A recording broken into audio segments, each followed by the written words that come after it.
Hi everyone, welcome to Score Plus. This is Shailendra Pandey, your physics educator. प्यारे बच्चों, हम लोग साउंड चैप्टर पढ़ रहे थे। क्लास 9th का आपका आखिरी चैप्टर है और इसके लेक्चर नंबर 2 में हम लोग आ गए हैं। तो आइए लेक्चर 2 स्टार्ट करते हैं। सबसे पहले स्टार्टिंग होती है न्यूमेरिकल क्वेश्चंस के साथ।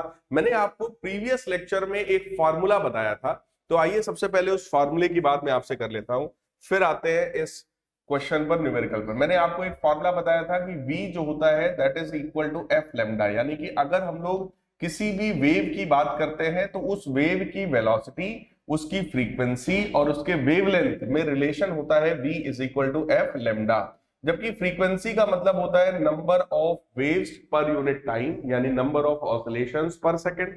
तो उसको हम लोग 1 अपॉन टाइम पीरियड यानी frequency is equal to 1/t ऐसा भी हम लोग लिख सकते हैं। फ्रीक्वेंसी का जो यूनिट होता है प्यारे बच्चों वो हर्ट्ज होता है। So unit of frequency is hertz. ठीक, हर्ट्ज का मतलब पर सेकंड भी होता है। हर्ट्ज का मतलब पर सेकंड भी होता है। तो आप पर सेकंड में भी आप फ्रीक्वेंसी निकाल सकते हो, हर्ट्ज में निकाल सकते हो। ठीक, ये फार्मूले को हम लोग यहाँ पे यूज कर सकते हैं। फ्रीक्वेंसी का अगर मैं ये वैल्यू यहाँ पे रखूंगा तो ये लेमडा बाई टी भी हो सकता है। तो ये मतलब हम लोग के पास कुछ फार्मूले हैं इस चैप्टर में। इन्हीं फार्मूले से हमारे सारे क्वेश्चंस सॉल्व होने वाले हैं। क्लियर? तो आइए जरा क्वेश्चन देखते हैं। सबसे पहला क्वेश्चन हमारे पास ये है, if 25 sound waves are produced per second what is the frequency in hertz. कह रहे हैं अगर 25 साउंड वेव्स एक सेकंड में प्रोड्यूस हो रहा है तो कितना फ्रीक्वेंसी है। प्यारे बच्चों, फ्रीक्वेंसी का मतलब ही होता है नंबर ऑफ वेव्स पर सेकंड। नंबर ऑफ वेव्स पर सेकंड इज कॉल्ड फ्रीक्वेंसी, है ना। इसी को हम लोग फ्रीक्वेंसी कहते हैं। तो जरा सोचो, अगर नंबर ऑफ वेव्स है 25 वेव्स हैं पर सेकंड, तो आप जरा सोचो फ्रीक्वेंसी की वैल्यू भी तो 25 हो गई, है ना। तो इसका मतलब हम लोग यहाँ पे लिख सकते हैं 25 हर्ट्ज। अगर यूनिट भी मैं ले लूं तो दैट विल बिकम 25 हर्ट्ज। तो फ्रीक्वेंसी की वैल्यू आपकी यही आ गई, सेम एज इट इज। अगर 25 साउंड वेव्स क्रिएट हुए हैं तो उसका फ्रीक्वेंसी भी 25 हर्ट्ज के बराबर हो गया। अब आइए अगला क्वेश्चन देखते हैं। What is the frequency of the sound wave whose time period is 0.05 second. देखिए, अगर टाइम पीरियड है 0.05 सेकेंड के बराबर, 0.05 सेकेंड के बराबर अगर टाइम पीरियड है, तो फ्रीक्वेंसी का फॉर्मूला होता है प्यारे बच्चों 1 upon time period, that is 1 upon 0.05। Clear? इसको सिंप्लीफाई करने के लिए हम लोग क्या करेंगे, we will multiplied by 100 in denominator as well as in numerator. तो न्यूमरेटर में बनेगा 100 और डिनोमिनेटर में सिंपली बन जाएगा 5। 500 को कैंसिल करेगा, वैल्यू आएगी 20, यानी कि फ्रीक्वेंसी की जो वैल्यू यहां पर बनी that value is 20 hertz. Clear? तो 20 हर्ट्ज फ्रीक्वेंसी आ गया अगर टाइम पीरियड है 0.05 सेकेंड के बराबर। नेक्स्ट क्वेश्चन है हमारा, the wavelength of the sound emitted by the source. Wavelength of the sound emitted by the source is 1.7 into 10 to the power minus 2 meter. Calculate frequency of the sound if its velocity is 343.4 metre per second. कह रहे हैं wavelength की value हमें given है, frequency निकालना है, speed भी हमें गिवन है। नाउ फॉर एनी वेव, किसी भी वेव के लिए हम लोग जानते हैं फॉर्मूला हमारे पास है v is equal to F lambda. तो अगर मैं ये फॉर्मूला यूज करता हूं तो फ्रीक्वेंसी f की वैल्यू आ जाएगी प्यारे बच्चों v बाई लेमडा। v की वैल्यू है 343.4 divided by lambda that is 1.7 into 10 to the power minus 2। Clear? इसको हम लोग यहाँ पे रखेंगे, सिंप्लीफाई करेंगे, then we will get frequency. तो इसको आप अगर ऊपर भेजोगे तो ये बनेगा 343.4 मल्टीप्लाइड बाई 100, 10 की पावर 2 ऊपर जाएगा 100 डिवाइडेड बाई 1.7। क्लियर? तो इसको हमको सिंप्लीफाई करना है। आइए मैं इसको एग्जैक्ट सॉल्व कर देता हूं। अगर हम लोग इसको एग्जैक्टली सॉल्व करेंगे तो ये वैल्यू आएगा, देखिए 343.4 इंटू 100 डिवाइडेड बाई 1.7। जैसे ही आप डिवाइड करोगे एग्जैक्ट वैल्यू आ जाएगी 20,200, 20,200 हर्ट्ज के बराबर। ठीक, 20,200 हर्ट्ज के बराबर। तो ये फ्रीक्वेंसी का एग्जैक्ट वैल्यू हमारे पास आ गया। नेक्स्ट क्वेश्चन है, sound wave travel with the speed of about 330 metre per second, 330 metre per second. What is the wavelength of the sound whose frequency is 550 hertz. Clear? तो अगर हम लोग फिर से वही फॉर्मूला यूज करें, v is equal to F lambda, तो lambda की वैल्यू आ जाएगी v बाई एफ। तो जरा चेक करिए, v की वैल्यू है 330 डिवाइडेड बाई 550। क्लियर? इसको 0 से 0 कैंसिल हुआ, 11 से अगर हम लोग कैंसिल करेंगे तो वैल्यू आएगी प्यारे बच्चों 3/5, और 3/5 का मतलब होता है 0.6 मीटर्स। 0.6 मीटर यानी कि 60 सेंटीमीटर, है ना। 60 सेंटीमीटर, 100 का मल्टीप्लाई करोगे आप सेंटीमीटर में आएगा तो आएगा 60 सेंटीमीटर। सिंपल, देखो फार्मूला बेस्ड क्वेश्चन है, बार बार इसी फार्मूले पर क्वेश्चन आ रहा है क्योंकि यहां पर यही एक फार्मूला होता है और कोई फार्मूला ही नहीं है ना। नेक्स्ट क्वेश्चन देखिए क्या है, a source is producing 1500 sound waves in 3 second. 1500 sound waves 3 second में आ रहे हैं। तो प्यारे बच्चों सबसे पहले तो आप मुझे फ्रीक्वेंसी ही बता दो, है ना। पहली लाइन देखकर हम लोग फ्रीक्वेंसी निकाल सकते हैं। अगर 1500 वेव्स है 3 सेकेंड में, तो बेटा फ्रीक्वेंसी कितना हो गया, number of waves in 1 second, यानी फ्रीक्वेंसी आ गया 500 हर्ट्ज के बराबर। ठीक है, 500 हर्ट्ज के बराबर। अब देखो आगे क्या है, if the distance covered by a compression and adjacent rarefaction be 68 centimetre. कह रहे कंप्रेशन और रेयरफैक्शन के बीच का जो डिस्टेंस है वो 68 सेंटीमीटर है। तो प्यारे बच्चों कंप्रेशन और रेयरफैक्शन के बीच का जो डिस्टेंस होता है यही तो वेवलेंथ होता है, यही तो वेवलेंथ होता है। तो 68 सेंटीमीटर हो गया हमारा wavelength. Clear? That is the distance between compression and rarefaction is called wavelength। तो कह रहे हैं find frequency। अरे पहला पार्ट तो ऐसे ही हो गया क्वेश्चन पढ़ते ही पढ़ते, सेकंड भी ऐसे ही हो गया क्वेश्चन पढ़ते पढ़ते, वेवलेंथ। तीसरा है प्यारे बच्चों वेलोसिटी बतानी है ना। बेहद सिंपल है, बेहद सिंपल है। Velocity v is equal to, बोलो एफ लेमडा होता है। फ्रीक्वेंसी की वैल्यू है प्यारे बच्चों 500 हर्ट्ज, और वेवलेंथ है हमारा 68 सेंटीमीटर, यानी कि डिवाइडेड बाई 100 अगर हम लोग करेंगे तो ये 0 से ये 0 भी कैंसिल हो जाएगा। तो वैल्यू आपकी आ जाएगी 340, है ना, 340 metre per second. I hope ठीक ये वैल्यू आएगी। तो इसको हम लोग देख लेते हैं, ये आएगा 340 metre per second. I hope आपको समझ में आ गया होगा।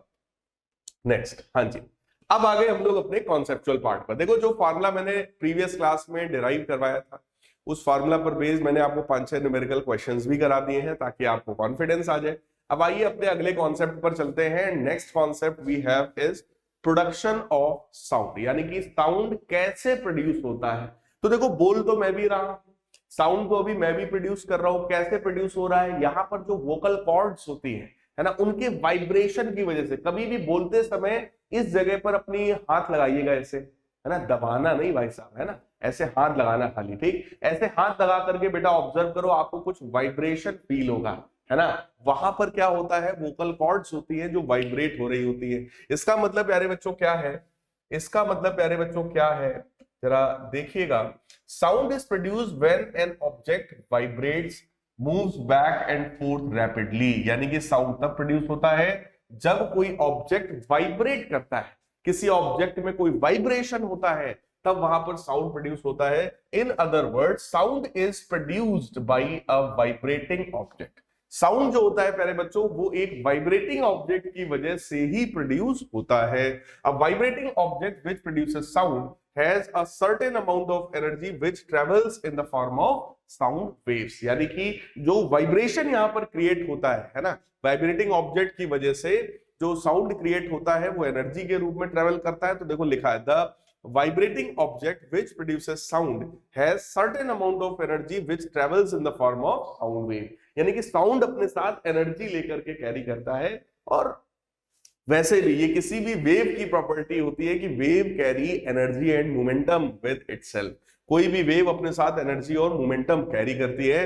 The energy required to make an object vibrate and produce sound is provided by some external source like our hand, wind etcetera. यानी कि जो एनर्जी रिक्वायर्ड है साउंड को फ्लो कराने के लिए, एनर्जी को प्रोपगेट करने के लिए, ऑब्जेक्ट को वाइब्रेट कराने के लिए, वो एनर्जी किसी ना किसी एक्सटर्नल सोर्स से प्रोवाइड किया जाता है। वो हमारा हाथ हो सकता है लाइक दिस, अगर मैंने ऐसे ताली बजाई, ठीक, तो ये हमारे हाथ की वजह से प्रोवाइड हुआ। कोई विंड हो सकता है, जब आप सीटी बजाते हो ना, सीटी मारते हो, तो वहां पर विंड की वजह से हो सकता है, या और भी किसी एक्सटर्नल कॉज की वजह से प्यारे बच्चों हो सकता है। अब यहां पर देखो मैंने ये आपको बताया है कि डिफरेंट डिफरेंट केसेस में आप साउंड जो प्रोड्यूस होता है वो किसके वाइब्रेशन, देखो वाइब्रेशन की वजह से होगा, ये तो आप समझ गए, लेकिन किसके वाइब्रेशन की वजह से होगा, है ना। तो ये चीज को हम लोगों ने यहां पर एक्सप्लेन किया है।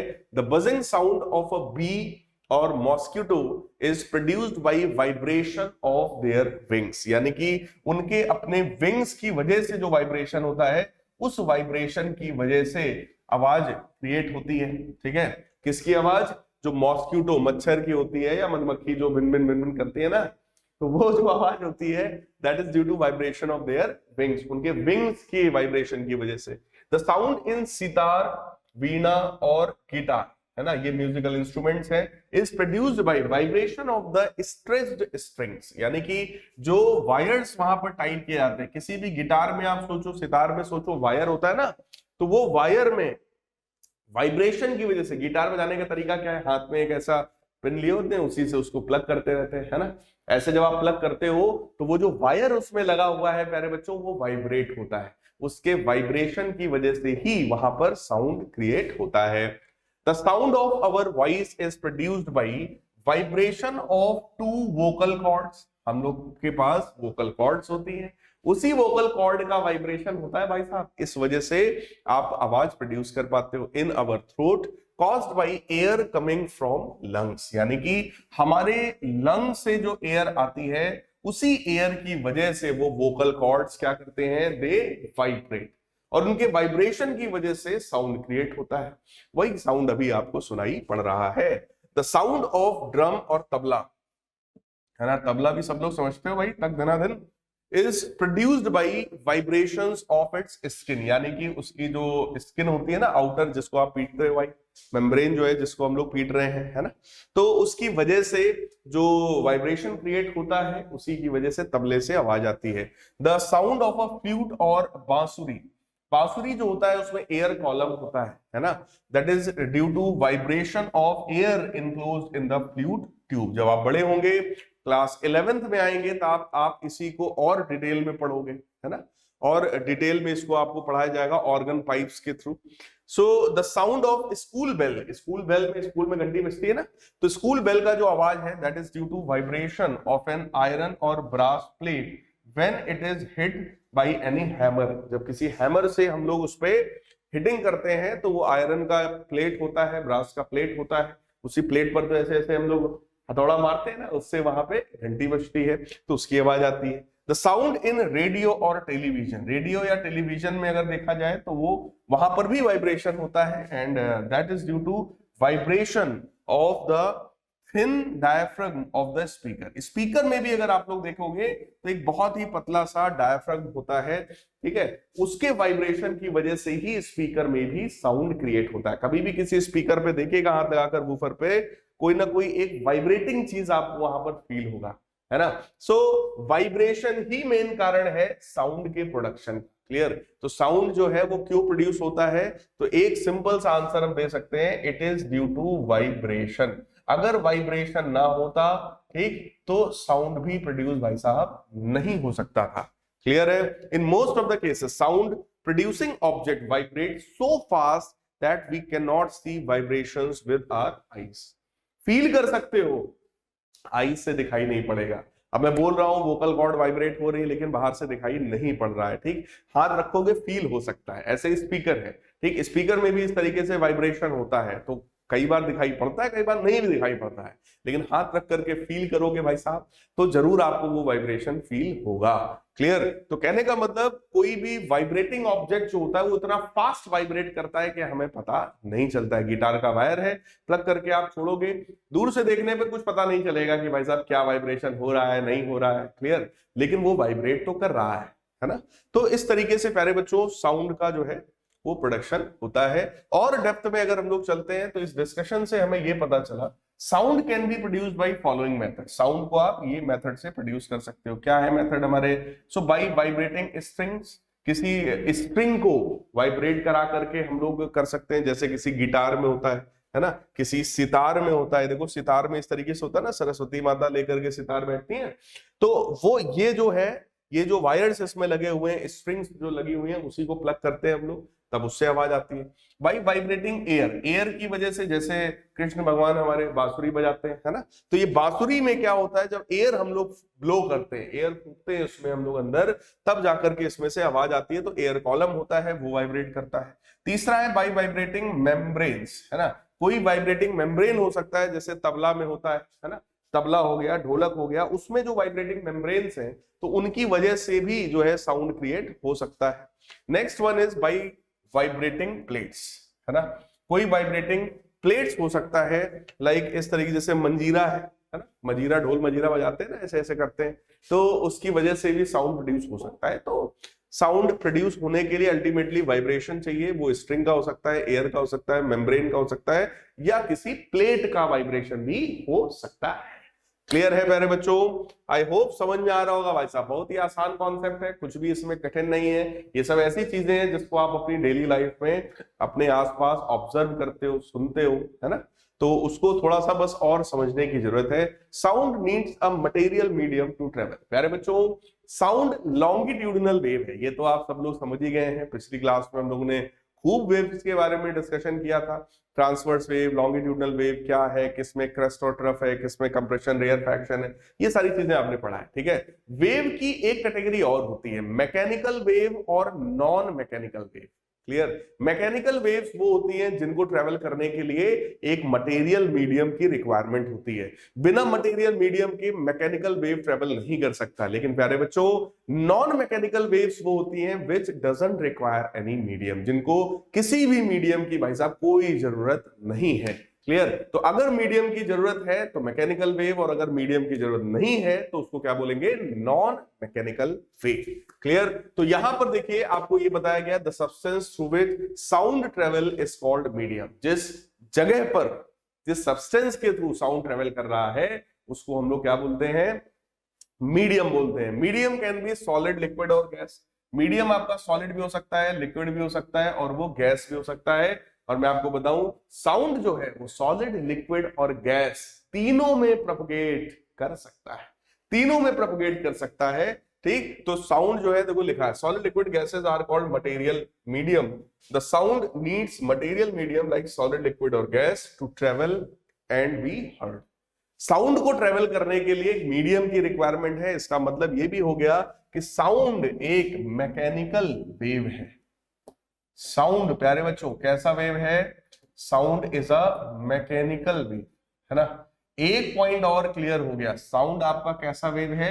मैकेनिकल वेव है, because it requires a material medium for its propagation. Clear. In other words sound can travel through solid, liquid and gases, but it can not travel through vacuum. Sound जो है वो solid, liquid और gases से तो travel कर सकता है, लेकिन वो वैक्यूम में ट्रेवल नहीं कर सकता। क्यों? क्योंकि वैक्यूम में कोई मीडियम नहीं होता, वैक्यूम में कुछ होता ही नहीं है, मीडियम के पार्टिकल्स ही नहीं है ना। और एम्प्टी स्पेस, खाली स्पेस या वैक्यूम में साउंड ट्रेवल नहीं कर सकता है। तो अर्थ के बाहर जो एस्ट्रोनॉट्स जाते हैं वो इसी वजह से उनकी आवाज एक दूसरे में वो नहीं सुन पाते हैं क्लियरली, क्योंकि वहां पर साउंड ट्रेवल नहीं कर पाता है। Clear. Sound waves are called mechanical waves because they need a material medium like solid, liquid or gas. Clear. तो साउंड को हम लोग मैकेनिकल वेव भी कहते हैं, क्योंकि साउंड जो है उसको एक मटेरियल मीडियम की रिक्वायरमेंट है। लाइक सॉलिड हो सकता है, लिक्विड हो सकता है, या फिर प्यारे बच्चों गैस भी हो सकता है, बट साउंड को ट्रेवल करने के लिए एक मीडियम तो चाहिए। ये 100% क्लियर है, बिना मीडियम के साउंड ट्रेवल नहीं कर सकता है। यही कारण है प्यारे बच्चों, वैक्यूम में जो साउंड है वो ट्रेवल नहीं कर पाता है। On the other hand light waves और रेडियो वेव्स, लाइट वेव्स या रेडियो वेव्स जो होती हैं, they are called electromagnetic waves. ठीक, ये वेव्स कैसी हैं? इलेक्ट्रोमैग्नेटिक वेव है। इलेक्ट्रोमैग्नेटिक कहने का मतलब एक ये भी हो गया कि they are non mechanical waves. कैसी वेव्स हैं प्यारे बच्चों? They are non mechanical waves. Non mechanical waves है ना, they don't need any material medium for their propagation. तो आप लाइट वेव कहिए, हीट वेव कहिए, है ना। हीट को भी इनफैक्ट आप कह सकते हो कि हीट जो है वो ट्रेवल कर सकता है ना। तो कहने का मतलब क्या है? लाइट वेव हो गया, हीट वेव हो गया, रेडियो वेव्स हो गया, these all are electromagnetic waves, so they are non-mechanical in nature because they do not need a material medium, है ना। they don't need a material medium like solid, liquid or gas for their propagation. They can travel even through vacuum. तो आपका light wave है, radio wave है, infrared wave है, ultraviolet wave है ना। ये सारी जो वेव्स होती हैं, रेडियो वेव्स हो गया, माइक्रोवेव्स हो गया, these all are electromagnetic waves in nature. That means they don't need any material medium for their propagation. लेकिन हमारा जो साउंड है वो कैसा वेव है? मैकेनिकल वेव है, लॉन्गिट्यूडिनल वेव है। इसको मीडियम का रिक्वायरमेंट है, सॉलिड हो, लिक्विड हो, गैस हो, लेकिन बिना मीडियम के भाई साहब ये ट्रेवल हमारा नहीं कर सकता साउंड।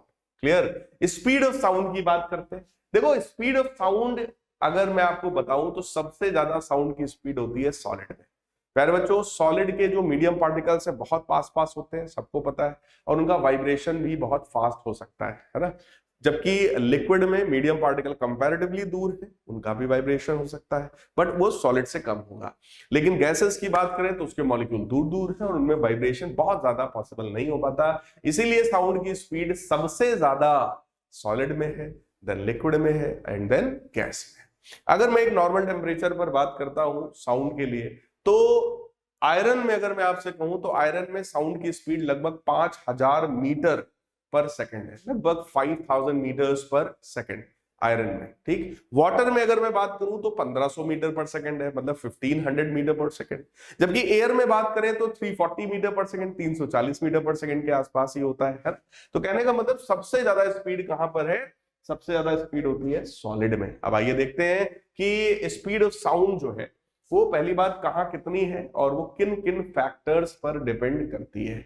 स्पीड ऑफ साउंड किस पर डिपेंड करेगा? तो देखो, speed of sound depends on the nature of material through which it travels. जिस मीडियम में साउंड ट्रेवल कर रहा है उसके नेचर पर ये डिपेंड करता है, उसके मटेरियल पर डिपेंड करता है ना। और ये चीज मैं आपको बता भी चुका हूं। रूम टेम्परेचर पर, रूम टेम्परेचर का मतलब प्यारे बच्चों होता है 27 डिग्री सेल्सियस, है ना। रूम टेम्परेचर हम लोग कितना मानते हैं? 27 डिग्री सेल्सियस। तो 27 डिग्री सेल्सियस पर अगर हम लोग देखेंगे, speed of the sound in air is 344 metre per second. 344 metre per second होता है रूम टेम्परेचर पर। Speed of sound in water is about 1500 metre per second, यानी 1500 मीटर पर सेकंड के आसपास होता है। Speed of the sound in iron is 5130 metre per second, यानी कि लगभग 5000 मीटर पर सेकंड। क्लियर। तो ये देखो वही डेटा है जो लगभग मैंने आपको बताया था। 5000 मीटर पर सेकंड आयरन में हो गया, वाटर में हो गया 1500 मीटर पर सेकंड, और एयर में हो गया 340 metre per second. In general, sound travel slowest in gases. Sound travels slowest in gases, faster in liquid and fastest in solids. ठीक, सॉलिड्स में जो साउंड का जो स्पीड है वो सबसे ज्यादा है, फिर लिक्विड में, और सबसे कम स्पीड कहां पर है? एयर में है। क्लियर। रीजन क्या है? मॉलिक्यूल्स का पास होना। सॉलिड में मॉलिक्यूल बहुत पास है तो स्पीड भी बहुत ज्यादा होती है। क्लियर। नेक्स्ट प्यारे बच्चों, speed of the sound depends on temperature. Sound की जो स्पीड होती है वो किस पर डिपेंड करती है? टेम्परेचर पर। अगर आप टेम्परेचर को बढ़ाओगे तो स्पीड ऑफ साउंड बढ़ जाता है। क्लियर? हॉट डेज में स्पीड ऑफ साउंड ज्यादा है in comparison to cold days. जरा देखो, speed of the sound at temperature of 0 degree Celsius is 332 metre per second. 0 degree Celsius पर साउंड की स्पीड एयर में कितनी होती है? 332 metre per second. But speed of the sound at a temperature of 20 degree Celsius is 344 metre per second. तो आप खुद ही देख सकते हो, 0 डिग्री सेल्सियस पर 332 मीटर पर सेकेंड है, बट 20 डिग्री सेल्सियस पर 344 मीटर पर सेकेंड है। इसका मतलब जैसे जैसे टेम्परेचर बढ़ता है भाई साहब, वैसे वैसे स्पीड भी साउंड की बढ़ती जाती है। क्लियर? हर 1 डिग्री सेल्सियस टेम्परेचर की राइज होने पर speed of sound 0.61 metre per second बढ़ जाता है बेटा। ठीक है, 1 डिग्री सेल्सियस बढ़ने पर for every 1 degree Celsius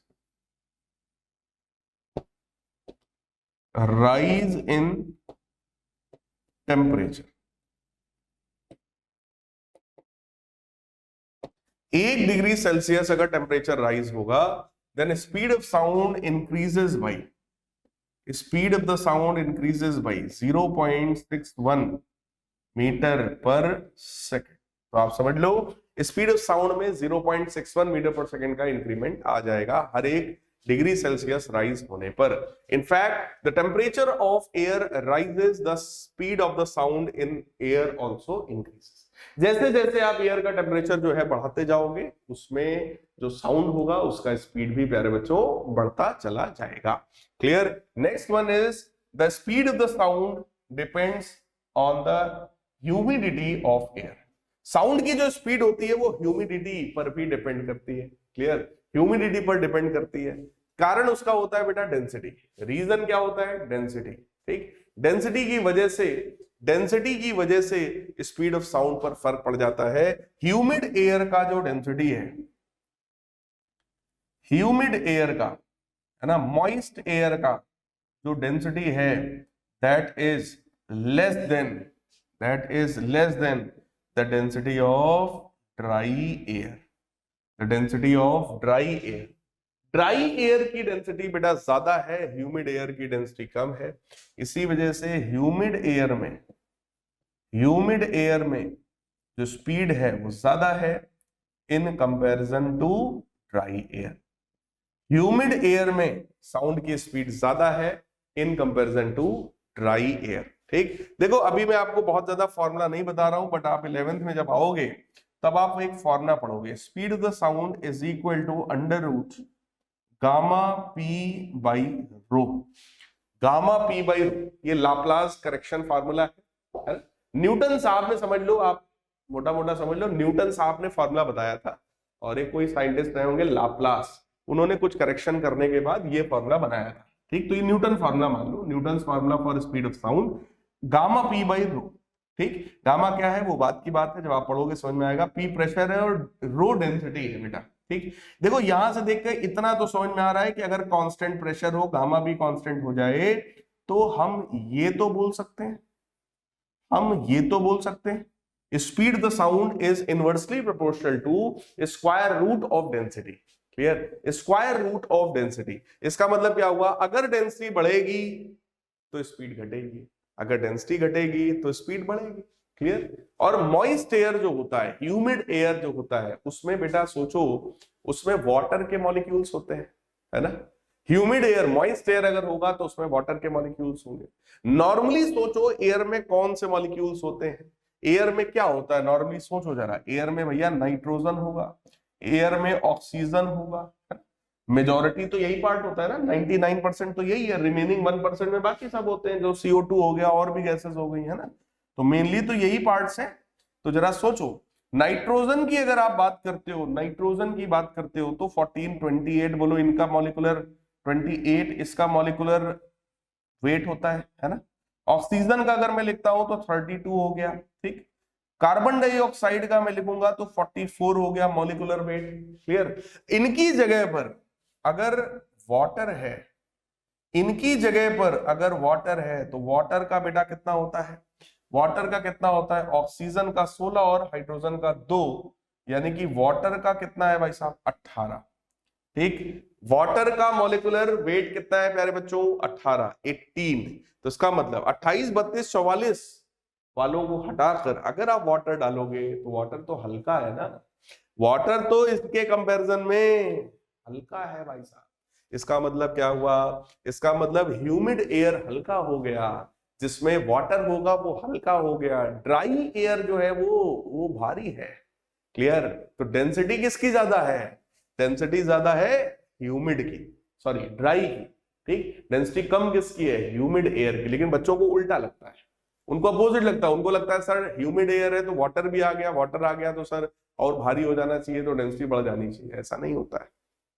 reason मैंने आपको एक्सप्लेन कर दिया है मॉलिक्यूलर वेट के बेसिस पर। क्लियर है प्यारे बच्चों, आई होप समझ में आ रहा होगा भाई साहब, है ना। अगला कॉन्सेप्ट जो हम लोग यहां पर देखने वाले हैं, that next concept is sonic boom.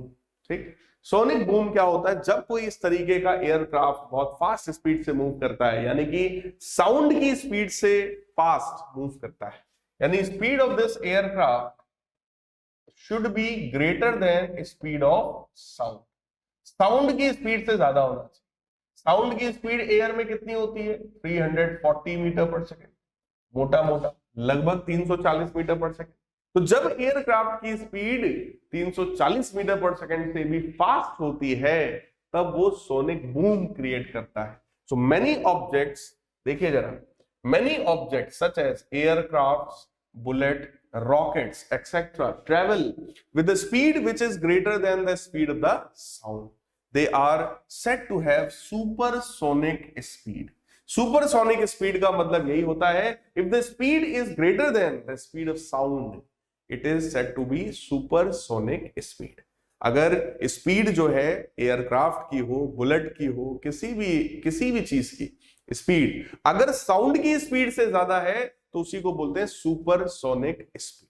Clear, due to its very high speed, supersonic aircraft produces extremely loud sound waves called shock waves. अपनी इतनी हाई स्पीड की वजह से ये एयरक्राफ्ट क्या क्रिएट करते हैं, शॉक वेव्स क्रिएट करते हैं। And these shock waves produced by the supersonic aircraft carry great amount of energy. This carry great amount of energy, मतलब ये बहुत ही ज्यादा इसमें एनर्जी होता है। The tremendous air pressure variations caused by the shock waves produce a loud burst of the sound called sonic boom. Clear, इसका मतलब इतना ह्यूज अमाउंट में एनर्जी जो ये अपने साथ कैरी करते हैं, उसी की वजह से वहां पर एक प्रेशर वेरिएशन, बहुत तगड़ा प्रेशर वेरिएशन होता है, जिसकी वजह से एक बहुत भयंकर शॉक वेव क्रिएट होगा, साउंड क्रिएट होगा। उसी साउंड को क्या बोलेंगे हम लोग, सोनिक बूम। क्लियर, तो आप लोगों से पूछा जाता है व्हाट इज सोनिक बूम। देखो प्यारे बच्चों, यहां मैंने जितनी चीजें लिखी है ना, ये सेम आपको अपनी कॉपी पर नोट करना है। पीडीएफ फाइल ले लीजिएगा, क्लास के जस्ट बाद आपको पीडीएफ फाइल अपने ऐप पर मिल जाएगा, स्कोर प्लस के ऐप पर। वहां से पीडीएफ फाइल ले लो और उसको तुरंत एक एक चीज को नोट डाउन करो। ठीक, लिखो जितना मैंने यहाँ पीपीटी में लिखा है, ये सारी चीजें प्यारे बच्चों आपको आना चाहिए। ये बहुत ही सेलेक्टेड मैटर है, इसमें कुछ भी बहुत खींच खांच के बहुत बड़ा नहीं लिखा गया, एकदम सेलेक्टेड मैटर है। सेम चीज को आप लिख लो, आपके नोट्स तैयार हो गए, है ना। आपको किसी और के ऊपर कहीं डिपेंड होने की जरूरत नहीं है। जितने मैंने नोट्स दिए हैं मोर देन इनफ है, इससे ज्यादा कुछ रिक्वायर्ड नहीं है। कोई इससे ज्यादा आपको नोट्स करने की जरूरत नहीं है ना। तो जितना पढ़ा रहे हैं उसको बेटा बहुत अच्छे से बस पढ़िएगा, आपको सब क्लियर हो जाएगा। चलिए नेक्स्ट कॉन्सेप्ट है reflection of sound. Reflection of sound प्यारे बच्चों, रिफ्लेक्शन ऑफ साउंड का मतलब जैसे लाइट का रिफ्लेक्शन होता है, सेम वैसे ही साउंड का भी रिफ्लेक्शन होता है ना। So bouncing back of the sound when it is incident on a smooth shiny hard surface, है ना। स्मूथ हार्ड सरफेस अगर होगा तो उस पर बाउंस बैक होगा साउंड, उसी को बोलते हैं रिफ्लेक्शन ऑफ साउंड। तो देखो लिखा है, the bouncing back of the sound when it strikes a hard surface is called reflection of sound. क्या कहते हैं उसी को, रिफ्लेक्शन ऑफ साउंड। तो bouncing back of the sound when it is incident on a hard surface. ठीक, sound wave ऐसे जाए और टकरा कर वापस आ जाए तो उसको क्या बोलेंगे, reflection of sound. The hard solid surfaces are the best reflecting sound waves, best reflecting surfaces for the sound waves. For example, sound is reflected well from hard surface like wall, metal sheet, hard wood and cliff, है ना। जो hard substances हैं उन्हीं से sound का reflection सबसे बढ़िया होता है। द लॉज ऑफ रिफ्लेक्शन, अगर लॉज ऑफ रिफ्लेक्शन की हम बात करते हैं तो रिफ्लेक्शन ऑफ साउंड के लॉज बिल्कुल वैसे ही हैं जो आपके रिफ्लेक्शन ऑफ लाइट के लॉज थे। ठीक, सबसे पहला लॉ क्या होता है? The incident ray, the reflected ray and normal at the point of incidence all lies in the same plane. ठीक, पहला पॉइंट। दूसरा है angle of reflection of the sound is always equal to angle of incidence of the sound. Angle of incidence का मतलब normal के साथ incident ray का angle angle of incidence कहलाता है। ठीक, नॉर्मल के साथ रिफ्लेक्टेड रेज का जो एंगल है वो एंगल ऑफ रिफ्लेक्शन कहलाता है। The reflection of the sound is utilized in working of devices like megaphones, bulb horns, stethoscope या sound board. Clear?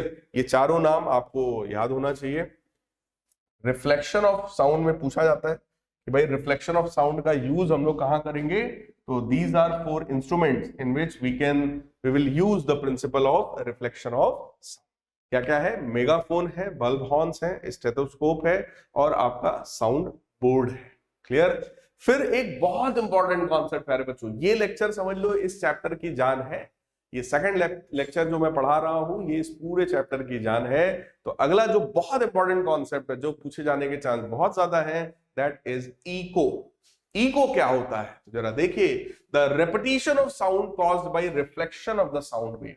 Repetition of the sound created by reflection of the sound wave is called an echo. इसी को क्या बोलते हैं हम लोग? Eco बोलते हैं। क्लियर? जो साउंड का रिफ्लेक्शन हो रहा है, बार बार रेपिटेशन हो रहा है, उसी को हम लोग बोलते हैं echo. Calculation for the minimum distance to hear echo. देखो हम लोग के ईयर्स में, हम लोग के ईयर्स की प्रॉपर्टी है कि दो साउंड्स के बीच में अगर 1/10 सेकंड का डिफरेंस है, कम से कम 1/10 सेकंड का अगर डिफरेंस है, तब तो दोनों को अलग अलग हम सुन पाएंगे।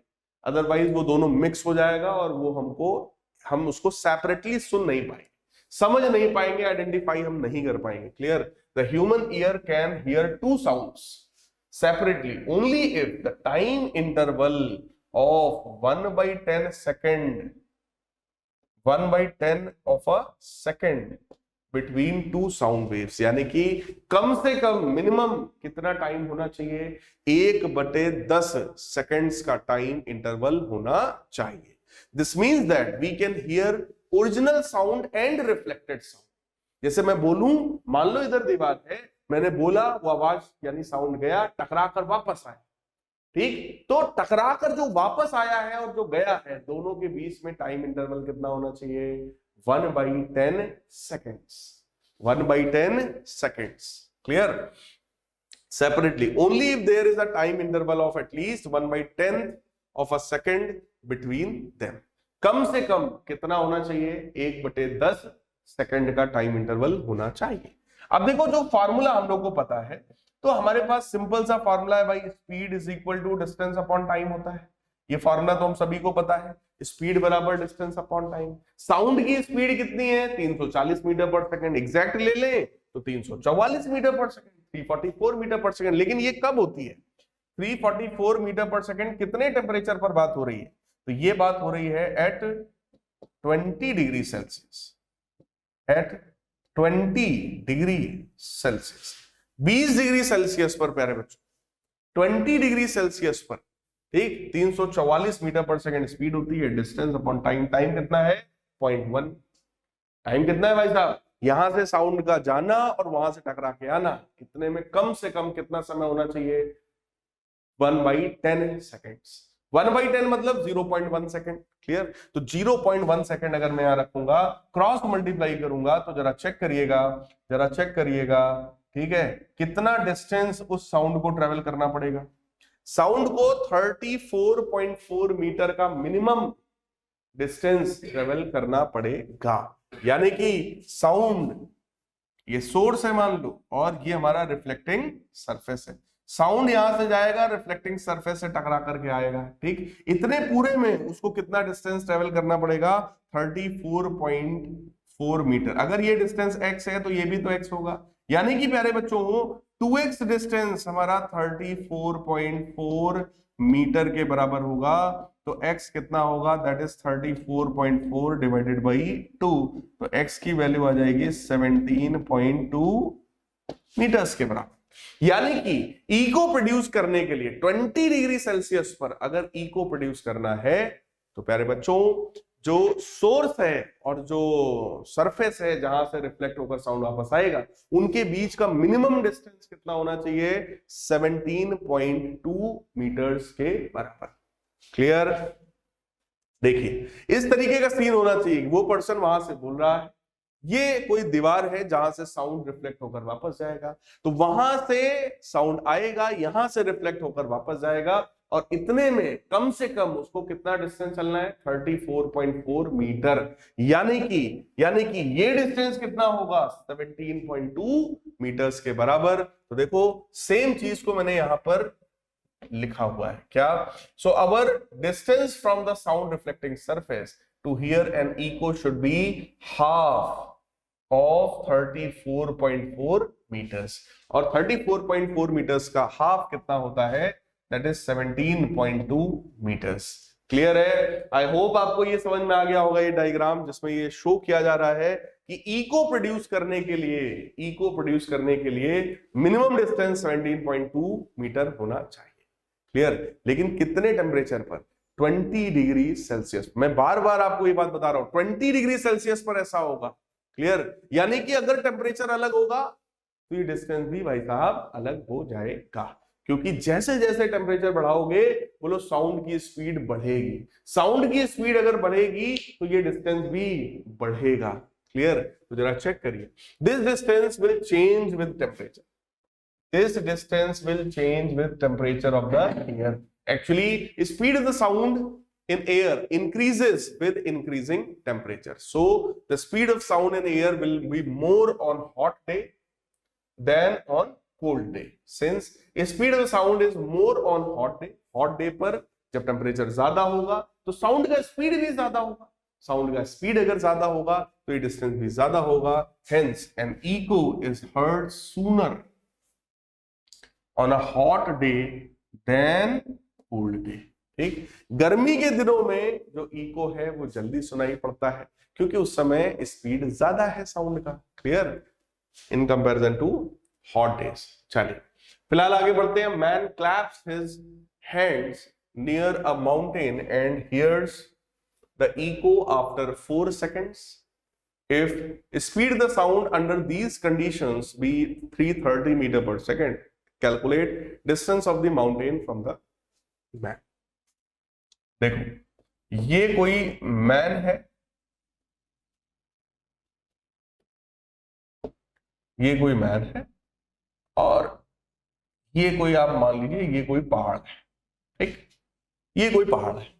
अब इन्होंने यहां पर क्लैपिंग किया, ठीक, और 4 सेकंड के बाद उनको आवाज जो है वो वापस सुनाई पड़ी, इको सुनाई पड़ा। क्लियर। तो उस 4 सेकंड में क्या हुआ होगा, साउंड यहां से जाएगा पहाड़ तक, वहां से टकरा कर वापस आएगा। क्लियर। तो एक राउंड का, एक तरफ का अगर मैं देखूं तो टाइम कितना है बेटा, एक तरफ का टाइम कितना है, 2 सेकंड। एक तरफ का टाइम कितना है, 2 सेकंड। टोटल टाइम कितना लगा, 4 सेकंड। तो 2 सेकंड जाने में और 2 सेकंड टकरा कर वापस आने में। क्लियर। तो स्पीड बराबर डिस्टेंस अपॉन टाइम होता है प्यारे बच्चों। डिस्टेंस हमसे पूछा जा रहा है, that is speed into time. Speed कितना है, 330 मीटर पर सेकंड, और टाइम कितना उसको मिला, 2 सेकंड का एक तरफ, तो ये बनेगा 660 मीटर। यानी कि उस पर्सन और माउंटेन के बीच का डिस्टेंस कितना है, पर्सन और माउंटेन के बीच का डिस्टेंस कितना है, 660 मीटर के बराबर। क्लियर। क्लियर है प्यारे बच्चों। Next concept is reverberation. ठीक। रिवर्बरेशन का मतलब क्या है, the persistence of sound in a big hall, persistence of sound in a big hall due to repeated reflections from the walls, ceilings and floors of the hall is called reverberation. यानी कि किसी बड़े से hall में जो आवाज गूंजती है ना, तो आवाज का जो गूंजना है वो क्या कहलाता है?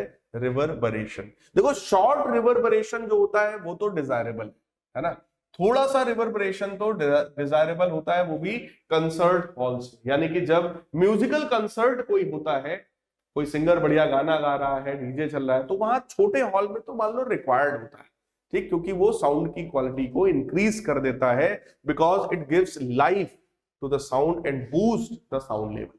साउंड लेवल को बूस्ट अप कर देता है, लेकिन शॉर्ट रिवर्बरेशन, ठीक. लेकिन अगर रिवर्बरेशन काफी बड़ा हो जाए, है ना, तो फिर साउंड जो है वो ब्लर्ड हो जाएगा, साउंड जो है वो डिस्टॉर्टेड हो जाएगा and confusing due to overlapping of the different sounds. अलग अलग साउंड्स की वजह से क्या होगा? ओवरलैपिंग हो जाएगी और खिचड़ी पक जाएगी ओवरऑल, है ना. आप डिफरेंशिएट नहीं कर पाओगे कि कौन सा साउंड था, तो सुनने में अच्छा नहीं लगेगा, डिस्टॉर्टेड हो जाएगा, ब्लर्ड हो जाएगा, ठीक. That is in long hall, यानी कि लॉन्ग अगर रिवर्बरेशन हो रहा है तब. But some of the methods used for reducing excessive reverberation in big halls and auditoriums are as follows. बड़े हॉल्स में, ऑडिटोरियम्स में बहुत ज्यादा रिवर्बरेशन ना हो, उसके लिए कुछ मेथड्स हैं. क्या मेथड्स हैं? पैनल्स यूज किए जाते हैं, साउंड एब्जॉर्बिंग मटेरियल्स लगा दिया जाता है ताकि वो साउंड को क्या करे? एब्जॉर्ब कर ले, है ना. रिफ्लेक्शन वाला काम ही ना हो, साउंड को एब्जॉर्ब कर ले.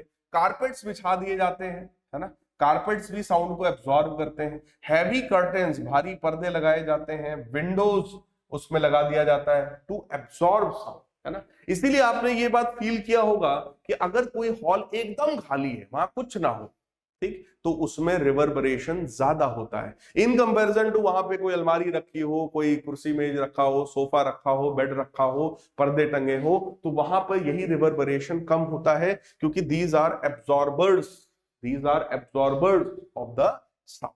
क्लियर है? तो नेक्स्ट कॉन्सेप्ट हमारे पास है रिफ्लेक्टर्स ऑफ साउंड. साउंड का रिफ्लेक्शन कौन अच्छे से करता है, कौन साउंड का बढ़िया रिफ्लेक्टर है? तो जरा चेक करिए. Soft and porous materials are bad reflectors of sound. यानी कि सॉफ्ट और पोरस मटेरियल्स जो होते हैं, they are bad reflectors of sound. वो अच्छे रिफ्लेक्टर्स नहीं है. The soft and porous materials are actually good absorbers of sound.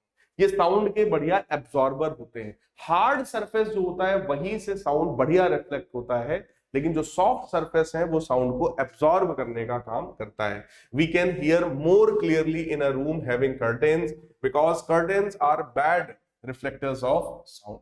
The curtain absorb most of the sound falling on them, hence do not produce echoes. In addition to curtains, carpets, sofa sets in our rooms also reduce the formation of echo by absorbing the sound waves. तो यही चीज मैंने आपको समझाया. जिस कमरे में sofa रखा हो, कर्टेन हो, कारपेट लगा हो, वो सब क्या करते हैं? These are absorbers of sound. Sound को एब्जॉर्ब कर लेते हैं, तो वहां पर साउंड का रिफ्लेक्शन नहीं होता. इसीलिए प्यारे बच्चों वहां पर इको या रिवर्बरेशन जैसी कोई चीज देखने को नहीं मिलती है. तो साउंड की जो क्वालिटी है वो मेंटेन रहती है ना. इसीलिए जितने भी म्यूजिकल कंसर्ट्स होते हैं, आप किसी थिएटर में जाते हो, उनकी दीवारों को ऑब्जर्व करिएगा, वो कुछ अलग तरीके से बनी होती है, आपके घर की दीवारों की तरह नहीं बनती है. हम लोग जिस स्टूडियो में पढ़ाते हैं, वो स्टूडियो में भी हम लोग पूरे साउंड के एब्जॉर्बर्स लगाते हैं, ताकि वो रिफ्लेक्शन कम से कम हो और साउंड क्वालिटी सबसे ज्यादा हो, सबसे अच्छी हो.